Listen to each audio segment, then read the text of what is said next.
Hello. Today we're going to be doing a bit of a yoga flow.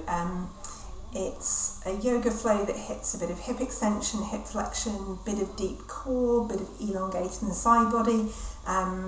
It's a flow that I've tailored for one of my patients who's wanting to get back to running, football, cycling, all of that kind of thing. But I think it's a really nice way of just taking hips in particular, but also lower back through all its various ranges of movement.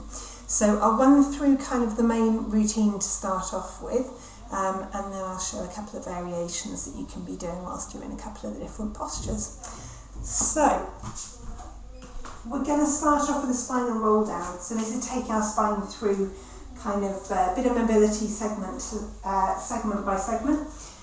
So we're going to ground through our feet, and we're going to start off in mountain pose. So mountain pose is finding balance through your feet, drawing up from the arch through your feet, drawing up through your quads, up through your deep core, so finding that lovely scoop of your abs supporting you a little bit, and then drawing up through the crown of your head to lengthen up vertically. Shoulder blades might settle back and down a little bit, and just find like a little bit of a reciprocal tuck of your tailbone in that position, which might feel a bit like a bit of subtle glute activity at the same time.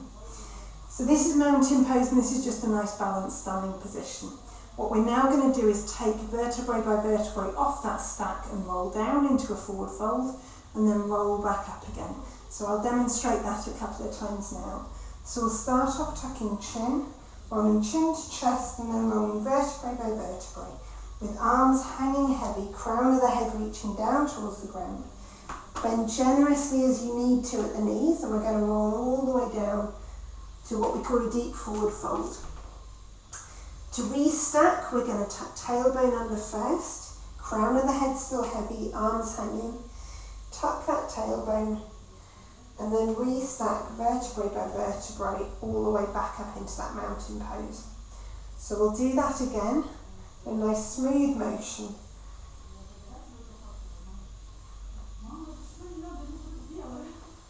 Really take your time with this, grounding through your feet, tucking tailbone, and rolling all the way back up again. This is a lovely one to do at the beginning of the day if things are feeling a little bit stiff. We're now going to roll down, and we're going to do a bit of a twist in this position to loosen off hamstrings and IT band. So we're going to roll all the way down again. And then we're going to place one hand in front of you on the floor, or bring the ground up to meet you with a yoga block. So I might just have my fingertips on that. And what we're going to do is we're going to draw a bow, and we're going to reach up, up, up, up, up, and I'm straightening that leg, and I'm going to reach wide. So this is our first spinal twist. This is really nice for exposing any tightness through this area, through the buttock, through the hamstring and IT band here. Lovely. And then we would repeat the other side. Straighten out that leg. Really feel that reach fingertips towards the ceiling. Okay, coming back to centre, and then we're going to roll all the way back up again. Any of these positions, feel free to repeat. So if they feel nice, feel free to pause and breathe there. Equally, feel free to do 3 to 5 on each side. Now I'm going to have blocks here either side of my yoga mat, so I'll show you how you can use those just to bring the ground up to meet you as we flow. So we're going to start towards the front of the mat. We're going to roll down into a deep forward fold. So we're going to bring fingertips to the ground or to blocks. We're going to take one foot off the ground, and we're going to take a giant step back. Now you might choose to just land here onto your knee to start off with, and even in this position you might feel a really nice stretch through your quads and through the front of that hip, or maybe through the back of the supporting leg. If you feel like you want to, tuck your toes and reach that heel back. So that can be a nice way to stretch out calves. It can be a nice way to get a really lovely hip flexor stretch here as well. So I can have my hands up on blocks, I can have my hands on the floor, up on tented fingertips. We're going to bring the knee down to the ground, and you can either untuck or tuck your back foot. We're going to ground through the front foot and draw ourselves up into a low lunge here.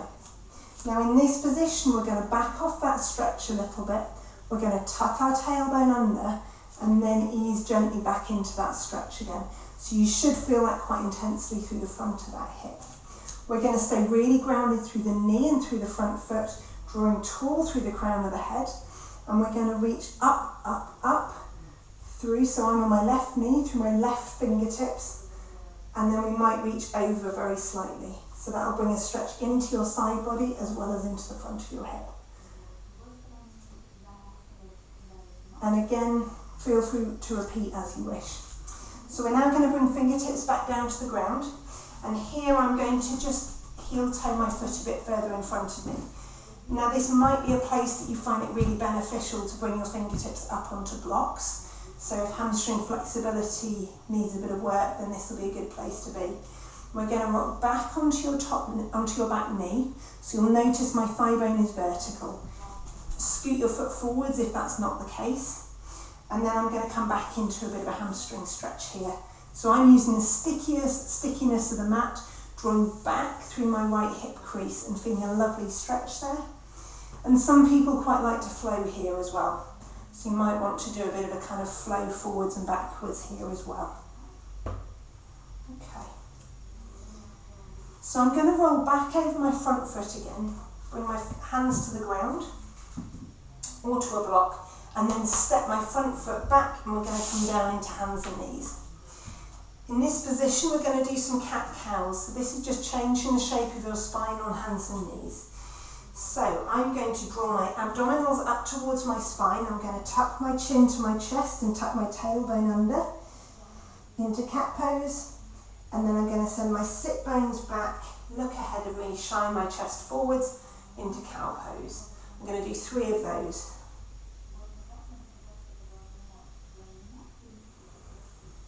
So this is just gaining a little bit of mobility through your spine. Okay, lovely. Now from here, we're then going to reach the other leg forwards. So you're going to reach back with that leg first, and then, again, blocks can be useful for this, step that foot through. So you'll have to keep track of what knee you were on before and swap over. And here again, we find ourselves in this low lunge position. So you might choose to tuck your toes and stretch and lift that knee for a moment. Pause there for a bit of a stretch. Then we're going to bring knee to the ground. Toes can be tucked or untucked. Ground through the front foot, grow up tall. Again, we're going to back off that front hip, tuck our tailbone, feel our sit bones reaching down towards the back of our knee. We're then going to reach a little bit further forwards into a bit of a stretch. Scooping through the abs, reaching long and up, up, up. Maybe a little bit of over if we're able to a really nice side body and hip flexor stretch here. Staying grounded through the front foot. So this is really our foundation of this movement. Hands come back down. We may position ourselves on blocks.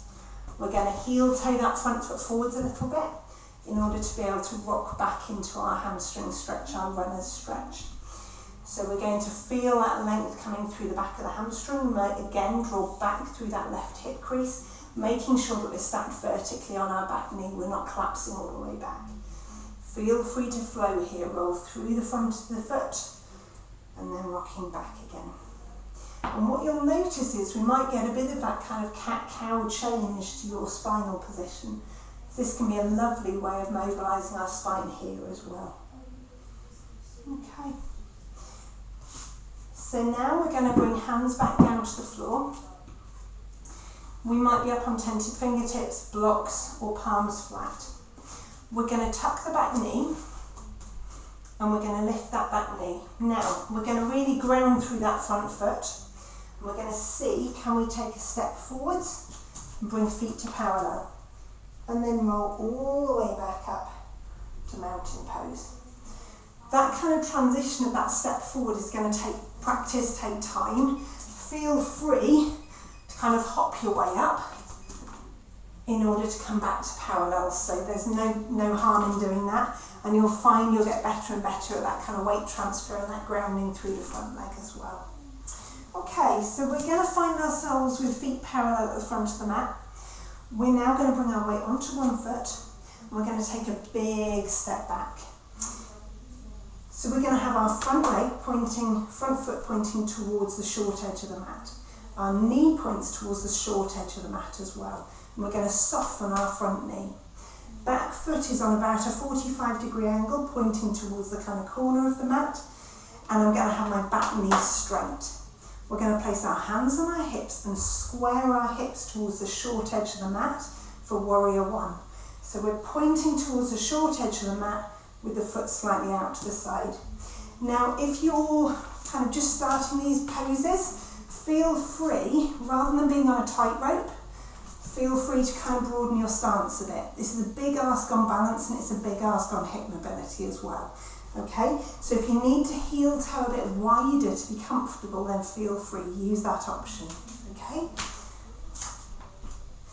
so this is warrior one, and if we wanted to, we can really square hips, tuck down through tailbone, drawing up through our abs. We can even do a bit of a reach up and overhead. You might find that adds a really lovely stretch through the front of the hip. Now we're going to take hold of our hips and we're going to move into warrior two. We're going to square our pelvis now towards the long edge of the mat, and we're going to keep our front foot and our front knee still towards the short edge. So we're basically rotating round, and again, this is just where we're aiming. So we're not necessarily going to get fully round with these poses, but it just changes what forces are going on around the hip. So stay soft into that front knee, stay grounded through all four corners of the front foot, front knee reaching towards the short edge, and then feel free to then spread your wings, and we can kind of find a nice stacked posture in this position.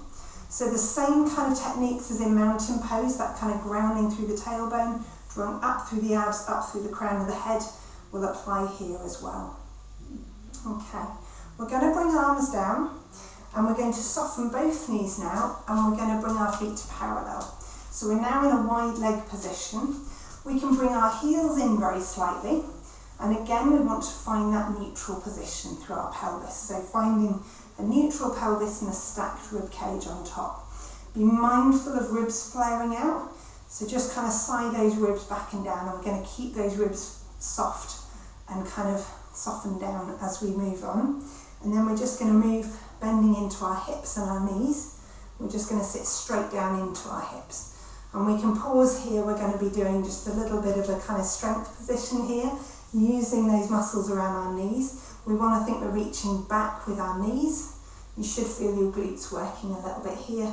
Tummy muscles might be active as well. Okay, we're going to come up out of here, and feel free to spend as much time as you wish there to challenge your quads, by the way. We're now going to turn our other foot inwards and our other foot towards the short edge of the mat. So you'll notice I'm pointing the other way to where we started. We're now going to do warrior one and warrior two on the other side. So remember, we're going to point front foot towards the short edge of the mat. We're going to soften into the front knee. I'm going to square my pelvis towards the short edge of the mat, and my back foot's on a 45-degree angle again. Tucking tailbone, drawing up through my core, soften ribs, and we're going to reach up, up, up. Okay. Now we're going to bring hands to pelvis, and we're now going to square your pelvis to the short edge, to the long edge of the mat, sorry. So we're now into warrior two. We're going to tuck tailbone, soften rib cage, and reach wide with our arms here now. Okay. Perfect. And then from there, we're going to soften arms. We're going to come back to a parallel stance. We're going to soften that knee at the back, bring our weight through into that front foot, and we'll either hop, hop, hop forwards to meet the other foot, or we can bring our weight into that front foot and float and land. Okay? And you might want to finish off just by checking in with your kind of position, maybe do a little bit of a sort of check of what feels different, what feels still a little bit tight, and that's where we're going to finish. What you may choose to do is do one sequence with one leg leading. So this time I led with my left leg. You may choose to then swap over and lead with the other leg, because we obviously transition through things in slightly different ways as well. Now I was going to show you just two variations. Low lunge position can be a really nice place to explore some different postures. So if I'm down in a low lunge position, and this can be knee down or it can be knee lifted. So remember, we have two options here. And I might bring the ground up to meet me as well, a little bit here.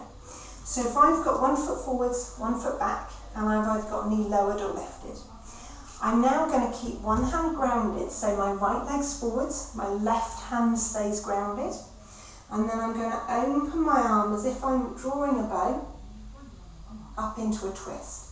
Now we could also lift that back knee as well, should we wish. And obviously that would look, so the other way, left foot forwards, right hand to the ground, and then I'm going to draw up, up, up, and that brings me into a lovely spinal twist there. The other thing we can do here is we can do lizard pose. So I've currently got my left foot forwards, and I would have had my hands framing my foot. Now whilst I'm here, and if I want to do a little bit more, I'm now going to heel toe my front foot, kind of almost spilling off the mat. And then I'm going to bring my hands down inside that foot. So what that then allows me to do is almost open up that front hip, so I can let that knee spill outwards and start to create a nice bit of rotation there. Now obviously you've got your option to bring the ground upwards a little bit, so you could put your hands on a block, but you'll see now I can start to open up into some nice twists and start to get a lovely kind of glute stretch in that kind of area as well. So this is called lizard pose, and then we can open out lizard pose a little bit should we wish. Come back out of that, hands back down onto the ground, and then we'll just heel toe that foot back in so my hands are framing that front foot. Okay? So some nice opportunities to gain a bit of rotation, but I would get used to your first routine first, get kind of fluid with that. It should take you between 5 and 10 minutes. I haven't cued breathing. There's just a lot to think about with breathing, but it's something that you can introduce. Just make sure that you're finding a nice fluid breath. If you're holding your breath, then you're probably pushing into a pose a fraction too much. As always, any questions, any comments, feel free to fire them my way. Take care.